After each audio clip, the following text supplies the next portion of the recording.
Hey YouTube, this video is about a 2011 Hemi DR truck. It came into my dealership.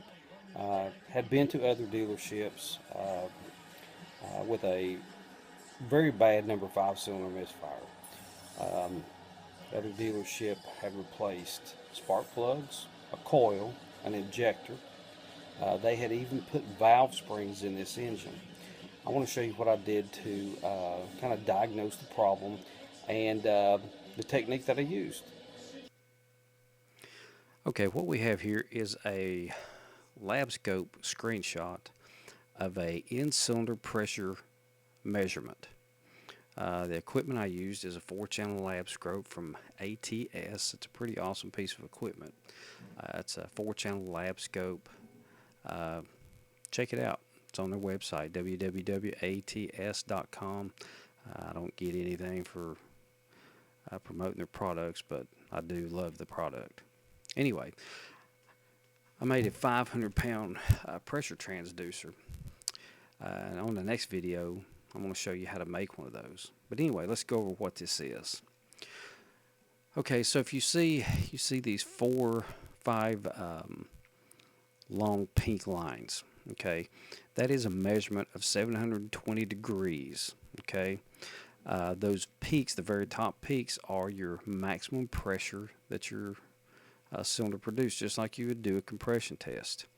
Now, as that rises, that's your piston going up on compression stroke.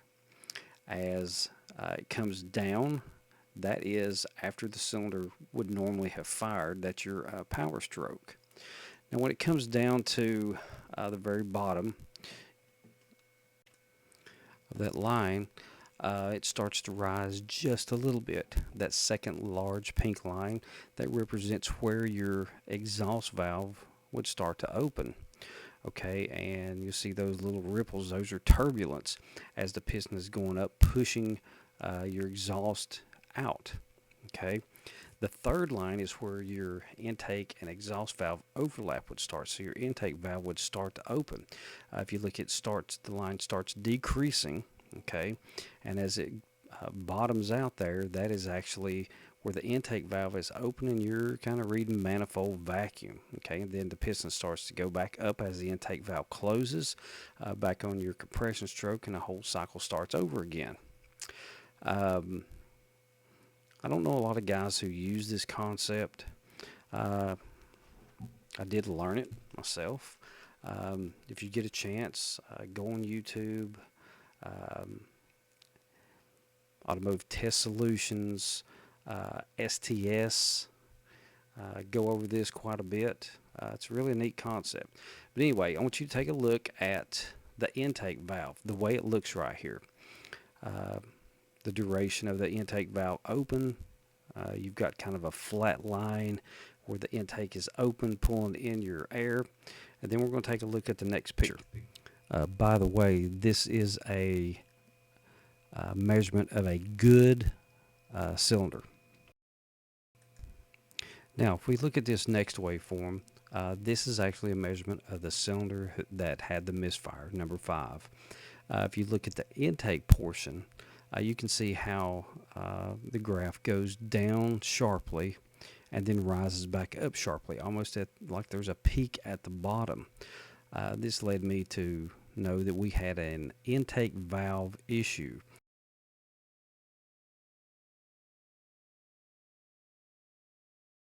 After we start examining a little bit closer, I'm going to show you the videos of what the intake valve was actually doing.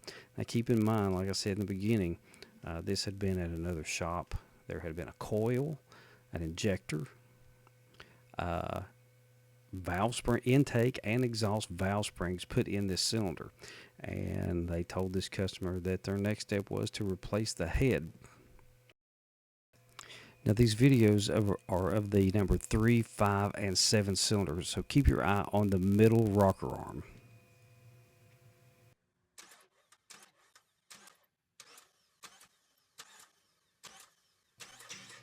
If you notice, the middle rocker arm is barely moving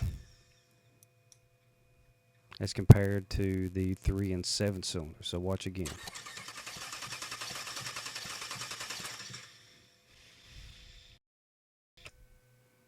Okay, so you can see from this picture that I had to pull the head off to get the lifters out of it. You can look at this lifter and see that the roller is flat. The roller bearings had actually disintegrated and locked up the roller. So obviously, it caused it not to roll over the camshaft lobe. Destroyed the lifter, and it also destroyed the camshaft.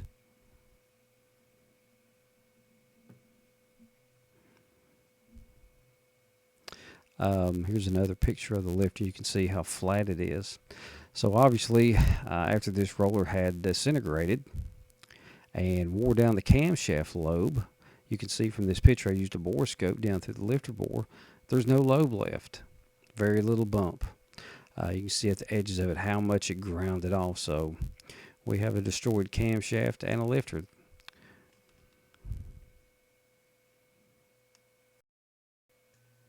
So let's take a look at these in-cylinder pressure waveforms again. This is the waveform of the good cylinder.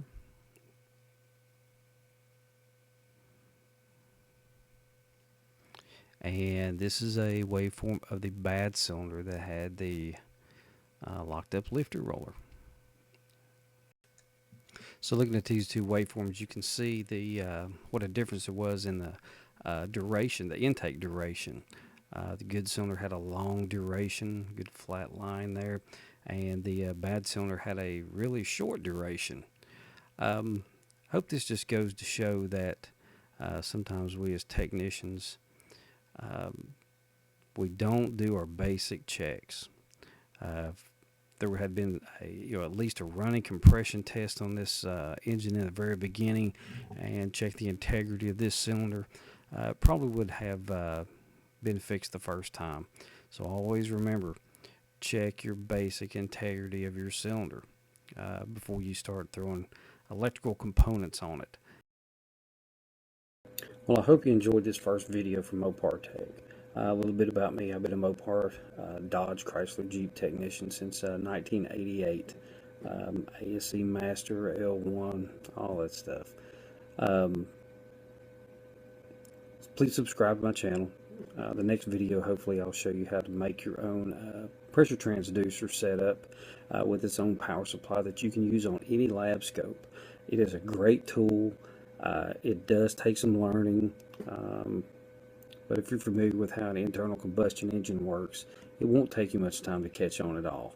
It is a great visualization tool whenever you're trying to show a customer what you found. We can use our little gauges to do compression tests like we have been doing for years, but this is a great visualization. So anyway, subscribe to my channel. Thanks for watching, and we'll see you again next time.